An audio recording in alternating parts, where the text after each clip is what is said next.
Low density ಲಿಪೋಪ್ರೋಟೀನ್ಸ್ಗಳಂತ LDL ಅನ್ನುವಂಥದ್ದು. ಇವುಗಳಲ್ಲಿ density ಕಡಿಮೆ ಇರೋದ್ರಿಂದ ಯೂಶ್ವಲಿ ನಮ್ಮ ಆರ್ಟ್ರೀಸ್ಗಳ ಮಧ್ಯದಲ್ಲಿ ಪ್ಲೇಕ್ಸ್ ಎಲ್ಲ ಫಾರ್ಮ್ ಆಗೋದಕ್ಕೆ, ಬ್ಲಾಕೇಜ್ಗಳು ಕ್ರಿಯೇಟ್ ಆಗೋದಕ್ಕೆ ಇದೇ ಕಾರಣ ಆಗಿರುತ್ತೆ.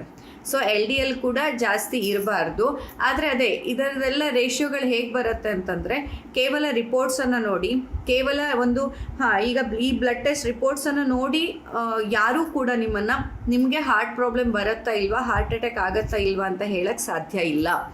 ನಿಮ್ಮ ದೇಹದಲ್ಲಿ LDL ಪ್ರಮಾಣ ಕಡಿಮೆ ಆಗಬೇಕು ಅಂತಂದರೆ ಆ LDL ಅಂಶ ಕಡಿಮೆ ಬೇಕಾಗಿರೋದು ಕೇವಲ ಫ್ಯಾಟ್ ಇಲ್ಲದೆ ಇರೋ ಆಹಾರ ಅಲ್ಲ. ನಿಮ್ಮ LDL ಅಂಶ ಕಡಿಮೆ ಆಗಬೇಕಂತಂದರೆ ನೀವು ಎಕ್ಸಸೈಸ್ ಮಾಡಬೇಕು, ವ್ಯಾಯಾಮವನ್ನು ಕೊಡಬೇಕು, ಇಡೀ ದಿನ ಆ್ಯಕ್ಟಿವ್ ಆಗಿರಬೇಕು. ಅಷ್ಟೇ ಅಲ್ಲದೆ ಓವರ್ ಈಟಿಂಗನ್ನು ಕಡಿಮೆ ಮಾಡಬೇಕು. ಇಷ್ಟೇ ಸೊಲ್ಯೂಷನ್ ಇರೋದು. ಇದಿಷ್ಟನ್ನು ಚೇಂಜ್ ಮಾಡ್ಕೊಳ್ಬೇಕು. ಬಿಕಾಸ್ ಸ್ಟ್ರೆಸ್ಸಿಂದ ಕೂಡ LDL ಜಾಸ್ತಿ ಆಗುತ್ತೆ. ಟೆನ್ಷನ್ ಮಾಡ್ಕೊಳ್ಳೋದ್ರಿಂದ ಯಾವಾಗಲೂ ಭಯ, ಆತಂಕ, ಗೊಂದಲ, ಕೋಪ, ಸಿಕ್ಕಾಪಟ್ಟೆ ಕೋಪ ನನಗೆ ಅದರಿಂದನೂ ಜಾಸ್ತಿ ಆಗುತ್ತೆ, ಸಿಕ್ಕಾಪಟ್ಟೆ ಆತಂಕ ನನಗೆ ಅದರಿಂದನೂ LDL ಜಾಸ್ತಿ ಆಗುತ್ತೆ. ಸೊ LDL ಎನ್ನುವಂಥದ್ದು ನಮ್ಮ ದೇಹದಲ್ಲಿ ಇರುವಂತಹ ಭಾವನೆಗಳು, ಇಮೋಷನ್ಸ್ಗಳ ಜೊತೆ ಕೂಡ ಕನೆಕ್ಟೆಡ್ ಆಗಿರುತ್ತೆ. ಹಾಗೆ ಲೋ ಡೆನ್ಸಿಟಿ ಮತ್ತು ವೆರಿ ಲೋ ಡೆನ್ಸಿಟಿ ಇವೆಲ್ಲವೂ ಕೂಡ ಖಂಡಿತವಾಗಿ ನಾರ್ಮಲ್ ಇದರಲ್ಲಿ ಬ್ಯಾಡ್ ಅಂತ ಕನ್ಸಿಡರ್ ಮಾಡ್ತಾರೆ. ಯಾಕೆ ಅಂತಂದರೆ ಅವುಗಳು ತುಂಬ ಬೇಗನೆ ಕ್ಲಾಟ್ಸನ್ನು ಫಾರ್ಮ್ ಮಾಡೋ ಸಾಧ್ಯತೆ ಇರುತ್ತೆ. ಅವುಗಳು ರಕ್ತನಾಳಗಳಲ್ಲಿ ಮಧ್ಯೆ ಉಳ್ಕೊಂಡು ಅಲ್ಲಿ ಪ್ಲೇಕ್ಸ್ ಅಂತ ಏನು ಹೇಳ್ತೀವಿ, ರಕ್ತನಾಳದ ಮಧ್ಯದಲ್ಲಿ ಬ್ಲಾಕೇಜ್ ಅಂತ ಏನು ಹೇಳ್ತೀವಿ, ಅವುಗಳನ್ನು ಉಂಟು ಮಾಡುವ ಸಾಧ್ಯತೆ ಜಾಸ್ತಿ ಇರುತ್ತೆ. ಹಾಗಾಗಿ ಅವುಗಳನ್ನು ನಾವು ಬ್ಯಾಡ್ ಅಂತ ಹೇಳುವಂಥದ್ದನ್ನು ಕೇಳ್ತೀವಿ. ಬಟ್ ನಾನು ಹೇಳೋದು ಟೋಟಲ್ ಕೊಲೆಸ್ಟ್ರಾಲ್, ಇದು ನಿಮ್ಮ ಟ್ರೈಗ್ಲಿಸರೈಡ್ 150ಗಿಂತ ಕೆಳಗಿದೆ ಅಂತಂದರೆ ನಿಮ್ಮ ಫುಡ್ ಪ್ಯಾಟರ್ನ್ ಕಂಪ್ಯಾರಿಟಿವ್ಲಿ ಬೆಟರ್ ಇದೆ ಅಂತ ಅರ್ಥ. ಹಾಗೆ HDL 50ಕ್ಕಿಂತಾದರೂ ಮೇಲಿರಬೇಕು. HDL 40ಕ್ಕಿಂತ ಕೆಳಗಿದೆ ಆದರೂ ನನ್ನ ಟೋಟಲ್ ಕೊಲೆಸ್ಟ್ರಾಲ್ ನಾರ್ಮಲ್ ಇದೆ ಅಂತಂದರೆ ಅದು ಒಂದು ರಿಸ್ಕ್ ಫ್ಯಾಕ್ಟರ್. ನಂದು HDL 40ಕ್ಕಿಂತನೂ ಕೆಳಗಿದೆ ಆದರೆ ನನ್ನ LDL ನಾರ್ಮಲ್ ಇದೆ ಆ್ಯಂಡ್ ಟೋಟಲ್ ಕೊಲೆಸ್ಟ್ರಾಲ್ ನಾರ್ಮಲ್ ಇದೆ ಅಂತ ಅಂದ್ರೂ ಅದು ರಿಸ್ಕ್ ಫ್ಯಾಕ್ಟರ್. ಮೇನ್ಲಿ ನಮ್ಮ HDL 50ಕ್ಕಿಂತ ಮೇಲಿರಬೇಕು. ಯಾರು ರೆಗ್ಯುಲರ್ ಎಕ್ಸಸೈಸ್ ಮಾಡ್ತಾರೆ, ಯಾರು ಅವರ ದೇಹಕ್ಕೆ ಪ್ರಾಪರ್ ಆದಂತಹ ವ್ಯಾಯಾಮವನ್ನು ಕೊಡ್ತಾರೆ, ಅವರಲ್ಲಿ HDL 50ಕ್ಕಿಂತ ಮೇಲೆ ಇರುತ್ತೆ. ಯೂಶ್ವಲಿ ಹೀಗೆ ಇರೋದು. ಸೊ HDL 50ಕ್ಕಿಂತ ಮೇಲಿದ್ದರೆ ಅದು ನಿಮ್ಮ ಹೃದಯವನ್ನು ಖಂಡಿತ ಕಾಪಾಡುತ್ತೆ. ಸೊ ಬೇರೆ ಫ್ಯಾಕ್ಟರ್ಸ್ ಬಗ್ಗೆ ಜಾಸ್ತಿ ನೋಡ್ಕೊಳ್ಳೋದು ಬೇಕಾಗಲ್ಲ. HDL 50ಕ್ಕಿಂತ ಮೇಲಿರಬೇಕು, ಟ್ರೈಗ್ಲಿಸರೈಡ್ 150ಗಿಂತ ಕೆಳಗಿರಬೇಕು. ಸೊ ಇದೆರಡು ಸರಿ ಈ ಒಂದು ಪ್ಯಾರಾಮೀಟರ್ ಒಳಗಡೆ ಇದೆ ಅಂತಂದರೆ ಅದರ ಅರ್ಥ LDL ಒಂಚೂರು ಆಚೆ ಈಚೆ ಇದ್ದರೂ ಕೂಡ ದೇಹ ಮ್ಯಾನೇಜ್ ಮಾಡ್ಕೊಳ್ಳುತ್ತೆ. ಟೋಟಲ್ ಕೊಲೆಸ್ಟ್ರಾಲಲ್ಲಿ ಒಂದು ಸ್ವಲ್ಪ ಆಚೆ ಈಚೆ ಇದ್ದರೂ ಕೂಡ ಮ್ಯಾನೇಜ್ ಮಾಡ್ಕೊಳ್ಳುತ್ತೆ. ಆ್ಯಂಡ್ ಇಷ್ಟೇ ಅಲ್ಲ, ಕೇವಲ LDL ಅಷ್ಟೇ ಅಲ್ಲ, ನಮ್ಮ ದೇಹದಲ್ಲಿ ಈ ಕೊಲೆಸ್ಟ್ರಾಲಿಂದ ನನ್ನ ಹಾರ್ಟಿಗೆ ಅಥವಾ ನನ್ನ ಜೀವಕ್ಕೆ ತೊಂದರೆ ಇದೆಯಾ ಇಲ್ವಾ ಅಂತ ಡಯಾಗ್ನೋಸ್ ಮಾಡೋ ಮೊದಲು ನಾವು ಆ ವ್ಯಕ್ತಿಯ HbA1c ಕೂಡ ಮ್ಯಾಟರ್ ಆಗುತ್ತೆ. ಆ ವ್ಯಕ್ತಿಯಲ್ಲಿ ಥೈರಾಯ್ಡ್ ಸ್ಟಿಮ್ಯುಲೇಟಿಂಗ್ ಹಾರ್ಮೋನ್ TSH ಹೇಗಿದೆ ಅನ್ನೋದು ಕೂಡ ಮ್ಯಾಟರ್ ಆಗುತ್ತೆ. ಅಷ್ಟೇ ಅಲ್ಲದೆ ನಮ್ಮಲ್ಲಿ ಲಿವರ್ ಎನ್ಸೈಮ್ಸ್ಗಳಂತ ಇರುತ್ತೆ. ಆ ಲಿವರ್ ಎನ್ಸೈಮ್ಸ್ಗಳು ಕೂಡ ತುಂಬ ಇಂಪಾರ್ಟೆಂಟ್. ಸೊ ಒಂದು ವ್ಯಕ್ತಿಗೆ ಈ ಕೊಲೆಸ್ಟ್ರಾಲ್ ಲೆವೆಲ್ಸಿಂದ ಹಾನಿ ನಿಜಕ್ಕೂ ಆಗತ್ತಾ ಇಲ್ವಾ ಅಂತ ನೋಡಿದಾಗ ನಮಗೆ ಕೊಲೆಸ್ಟ್ರಾಲ್ ಲೆವೆಲ್ಸ್ನ ಜೊತೆಯಲ್ಲಿ HbA1c ಗೊತ್ತಿರಬೇಕು, TSH ಗೊತ್ತಿರಬೇಕು, ಲಿವರ್ ಎನ್ಸೈಮ್ಸ್ಗಳು ಹೈ ಇದೆಯಾ ಅನ್ನೋದನ್ನು ಗೊತ್ತಿರಬೇಕು. ಯಾಕೆ ಅಂತಂದರೆ ಈಗಾಗಲೇ ನಿಮ್ಗೆ ಅರ್ಥ ಆಗಿದೆ, ಕೊಲೆಸ್ಟ್ರಾಲ್ ಅನ್ನೋದು ನಮ್ಮ ದೇಹದಲ್ಲಿಯೇ ಉತ್ಪತ್ತಿ ಆಗೋದು. ಫುಡ್ಡಿಂದ ನಾವು ತಗೋತೀವಿ ಅಂತ ಅಂದ್ಕೊಂಡಿರೋದು ಭ್ರಮೆ. ಫುಡ್ಡಲ್ಲಿ ಕೆಲವೊಂದಿಷ್ಟು ಪ್ರೊಸೆಸ್ಡ್ ಫುಡ್ಡನ್ನು ಅತಿಯಾಗಿ ನಾವು ತೊಗೊಂಡಾಗ ಏನು ಮಾಡುತ್ತೆ, ದೇಹದಲ್ಲಿ ಕೊಲೆಸ್ಟ್ರಾಲ್ ಉತ್ಪತ್ತಿ ಮಾಡೋ ಮೆಕ್ಯಾನಿಸಮನ್ನು ಅದು ಹೈ ಮಾಡುತ್ತೆ ಹೊರತಾಗಿ ಡೈರೆಕ್ಟ್ ನಾನೀಗ ಇಲ್ಲಿಂದ ಏನೋ ಒಂದು ಹಿಂಗೆ ತಿಂದೆ ಇದೇ ನನ್ನ ದೇಹದಲ್ಲಿ ಕೊಲೆಸ್ಟ್ರಾಲ್ ಆಗಿ ಡಿಪಾಸಿಟ್ ಆಗೋದಿಲ್ಲ.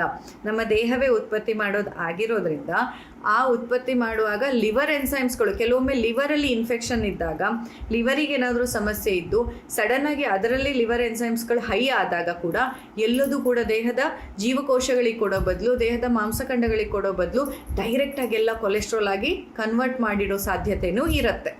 ಸೊ ಹೀಗೆ ನಮ್ಮ ದೇಹದಲ್ಲಿ ಕೊಲೆಸ್ಟ್ರಾಲ್ ಹೈ ಇದ್ದಾಗ ಇದ್ರ ನಿಜಕ್ಕೂ ಪ್ರಾಬ್ಲಮ್ ಇದೆಯಾ ಇಲ್ವಾ ಅಂತ ಡಯಾಗ್ನೋಸ್ ಮಾಡೋ ಮೊದಲು ಆ ವ್ಯಕ್ತಿಯ ಸಂಪೂರ್ಣ ಹಿಸ್ಟ್ರಿ ಗೊತ್ತಿರಬೇಕು. ಅವರ ದಿನಚರಿ ಹೇಗಿದೆ, ಅವರ ಆಹಾರ ಪದ್ಧತಿ ಹೇಗಿದೆ, ಸ್ಟ್ರೆಸ್ ಪ್ಯಾಟರ್ನ್ ಹೇಗಿದೆ, ನಿದ್ದೆ ಪ್ಯಾಟರ್ನ್ ಹೇಗಿದೆ.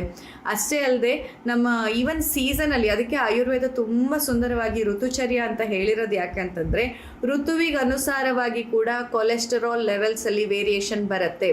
ಯೂಶ್ವಲಿ ಅಂದರೆ ನಾನು ಇದನ್ನು ಒಂದು ಕರಾರುವಕ್ಕಾಗಿ ಹೇಳ್ತಾ ಇಲ್ಲ, ಬಟ್ ಯೂಶ್ವಲಿ ನಾವು ನೋಡಿರೋ ಪ್ಯಾಟರ್ನ್ ಹೇಗೆ ಅಂತಂದರೆ, ವಿಂಟರಲ್ಲಿ ಈ ಚಳಿಗಾಲದಲ್ಲಿ ಯಾರ್ಯಾರು ಟೆಸ್ಟ್ ಮಾಡಿಸ್ತಾ ಹೋಗ್ತಾರೆ, ಚಳಿಗಾಲದಲ್ಲಿ ನಮ್ಮ ದೇಹದಲ್ಲಿ ಸಾಮಾನ್ಯವಾಗಿ ಕೊಲೆಸ್ಟರಾಲ್ ಸ್ವಲ್ಪ ಜಾಸ್ತಿ ತೋರಿಸುತ್ತೆ. ಅದು ನಮ್ಮ ದೇಹ ಆ ರೀತಿಯಾಗಿ ಪ್ರೊಡ್ಯೂಸ್ ಮಾಡುತ್ತೆ ಈ ಋತುವಿಗೆ ಅನುಸಾರವಾಗಿ.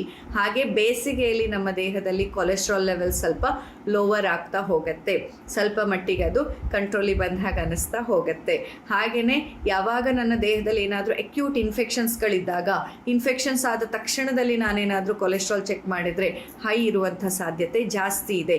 ಅಥವಾ ಈಗಾಗಲೇ ನನಗೇನಾದರೂ ಡೆಂಟಲ್ ಸರ್ಜರಿ ಆಗಿದೆ, ಡೆಂಟಲ್ ಟ್ರೀಟ್ಮೆಂಟ್ಗಳಾಗಿದೆ, ಹಲ್ಲಿಗೆ ಸಂಬಂಧಪಟ್ಟಂಥ ಏನಾದರೂ ಸಮಸ್ಯೆಗಳಾಗಿದೆ ಅಂತಂದಾಗ ಈ ಸಮಸ್ಯೆಗಳಿಗೆ ಅನುಗುಣವಾಗಿ ನನ್ನ ದೇಹದಲ್ಲಿ ಕೊಲೆಸ್ಟರಾಲ್ ಜಾಸ್ತಿ ಆಗೋ ಸಾಧ್ಯತೆ ಇದೆ. ಅಥವಾ ಈಗಾಗಲೇ ನನಗೆ ದೇಹದ ಬೇರೆ ಯಾವುದೇ ಅಂಗಾಂಗದಲ್ಲಿ ಸರ್ಜರಿ ಆಗಿದೆ, ಒಂದು ಆಪರೇಟಿವ್ ಪ್ರೊಸೀಜರ್ಸ್ ಮುಗಿದಿದೆ, ಅದರ ನಂತರದಲ್ಲಿ ಕೂಡ ಅದರ ರೆಸ್ಪಾನ್ಸಲ್ಲಿ ನನ್ನ ದೇಹದಲ್ಲಿ ಕೊಲೆಸ್ಟ್ರಾಲ್ ಜಾಸ್ತಿ ಆಗುವಂಥ ಸಾಧ್ಯತೆ ಇದೆ.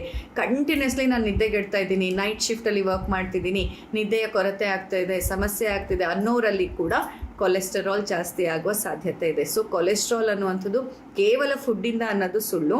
ಆದರೆ ವ್ಯಾಯಾಮದ ಕೊರತೆ ಇದ್ದರೆ, ಸ್ಟ್ರೆಸ್ ಮ್ಯಾನೇಜ್ಮೆಂಟ್ ಮಾಡಿಲ್ಲ ಅಂತಂದರೆ, ನಿದ್ದೆ ಸರಿಯಾಗಿ ಮಾಡ್ತಿಲ್ಲ ಅಂತಂದರೆ, ನಾನು ಆಹಾರದಲ್ಲಿ ಏನೂ ತಿನ್ನಲ್ಲ ಮೇಡಮ್, ಎಣ್ಣೆನೇ ತಿನ್ನಲ್ಲ, ಬೆಣ್ಣೆ ಮೊಸರು ಯಾವುದನ್ನು ಮುಟ್ಟಲ್ಲ, ಆದರೂ ನನ್ನ ಕೊಲೆಸ್ಟ್ರಾಲ್ ಹೈ ಅಂದರೆ ಖಂಡಿತ ಅದು ಈ ಕಾರಣದಿಂದ ಆಗ್ತಾ ಇರುತ್ತೆ. ಸೊ ಲಿಪೋಪ್ರೋಟೀನಲ್ಲಿ ಈ ಹೈ ಡೆನ್ಸಿಟಿ, ಲೋ ಡೆನ್ಸಿಟಿ ಇದರಲ್ಲೆಲ್ಲ ಹೇಗೆ ಡಿಸೈಡ್ ಮಾಡ್ತಾರೆ ಅಂದರೆ, ಹೈ ಡೆನ್ಸಿಟಿದು ಕಾರ್ಡಿಯೋ ಪ್ರೊಟೆಕ್ಟಿವ್ ಆಗಿರುತ್ತೆ. ಸೊ ಅದು 50ಕ್ಕಿಂತ ಹೆಚ್ಚಿರಬೇಕು.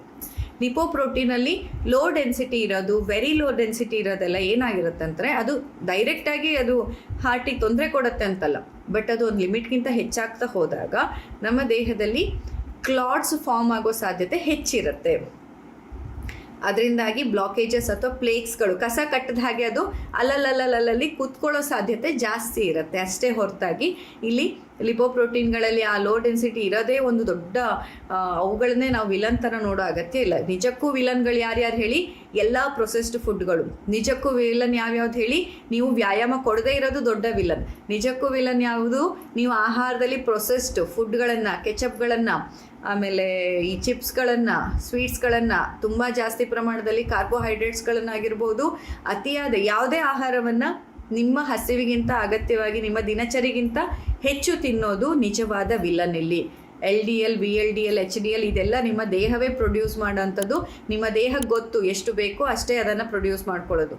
ಬಟ್ ಅದು ಅನಗತ್ಯವಾಗಿ ಪ್ರೊಡ್ಯೂಸ್ ಆಗೋ ಥರ, ಅದರಿಂದ ಸಮಸ್ಯೆ ಆಗೋ ಥರ ಮಾಡ್ಕೊಳ್ಳೋದು ನಾವೇ ಆಗಿರ್ತೇವೆ.